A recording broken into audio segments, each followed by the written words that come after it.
Hello అండి, welcome back to my channel ఋషి Chandu mini vlogs. మనం ఇంట్లోనే మన కిచెన్లో చాలా ఈజీగా గరం మసాలా చేసుకోవచ్చు.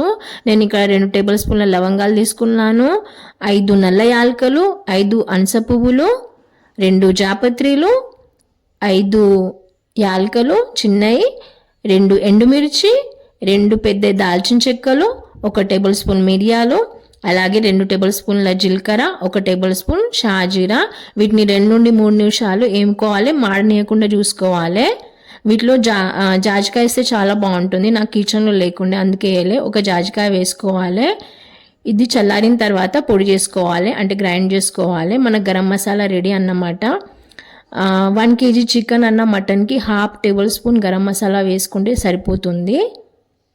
వీటిని గ్లాస్ జార్లో స్టోర్ చేసుకొని పెట్టుకోవాలి. Thank you.